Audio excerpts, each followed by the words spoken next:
When it comes to its counterparts, Pokemon Emerald added a lot of cool features such as abilities, new gym leaders, and even new drip. But what if I were to tell you, its best feature is currently under development and could change the way we interact with our beloved game going forward. Today we'll be doing a showcase of Pokemon Net Emerald, which allows your totally balanced team from when you were 12 to explore the deep wonders of the internet, or the server building built in Lily Cove. Welcome to the channel, everyone. Today we will be showcasing a wonderful mod made by the talented KittyPBoxx. This mod allows us to take our Pokemon Emerald save file to interact with friends and even strangers on Discord. Before we start, I ask that you like and subscribe as I plan to drop more retro content in the future. One of the benefits of this mod is the ability to choose between real hardware and emulation. Having options caters to both enthusiasts who like to keep the experience as close as possible, and for those who prefer the convenience of clicking a few buttons on the emulator and avoid shelling out hundreds of dollars. I'm going to give a quick rundown of what's needed to get you going. Please note, this is more of a showcase video and not a tutorial. One thing you would need for either is a patch legally obtained ROM of Emerald.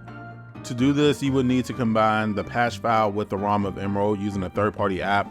It shouldn't take long at all. If you're going the route of using real hardware, you would need the following: a Game Boy Advance. It could be a regular Game Boy Advance, Game Boy SP, Micro, or even a Game Boy player.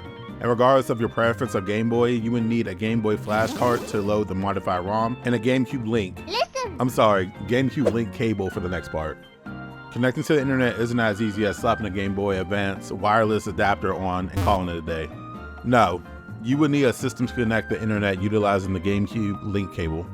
Now, you may be wondering which system would get us online with a GameCube Link cable.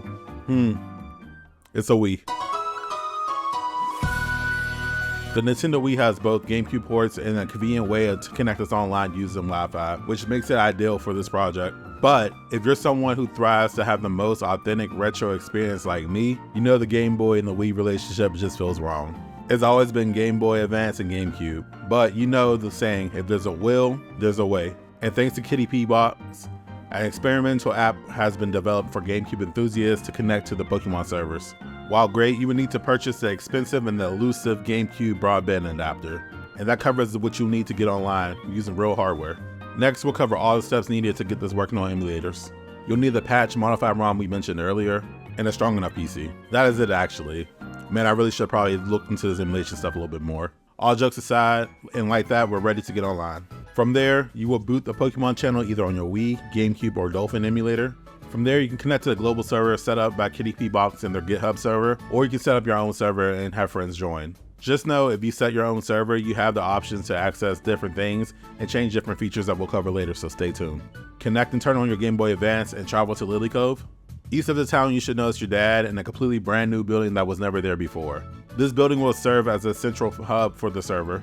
Once you enter the building, you will see an area that contains a door, a lady, and a server PC. Interact with that PC, and you'll be online. Now we're gonna cover the features that come with this online service. Earlier in the video, you heard me mention that you have different options when it comes to setting up a server, and different options you can customize. Now we'll be going over those customizations. The first thing is the shop. You can select what items are available to purchase. These items can range from berries to rare candies, key items such as bikes, TMs, and even event items such as the reward ticket and the OC map, which allows you to access and visit Faraway Island to catch the event exclusive Mew. Next is battle. You can create your own battle character to take on. Battle can be up to 3 Pokemon with customizations for held items, moves, and even names up to 3 characters. Oh look, it looks like we're battling against like, sub, and calm. Be sure to like, sub, and calm. I appreciate it. The next thing is mystery gifts. There's a guy who can provide your trainer with a mystery gift style egg to hatch. What's in the egg is up to you. It can be a Pokemon with any move. Just be sure to be careful when transferring up to home because a lot of stuff won't register as legitimate. Regardless, it's fun to play with. The last and most important feature in my opinion are trades. This allows 2 players to interact with each other and trade Pokemon. While technically we can do this online since Gen 4, something about having online trades in Pokemon Generation 3 is magical to say the least. Other than that, there's future plans such as online battles that is being explored.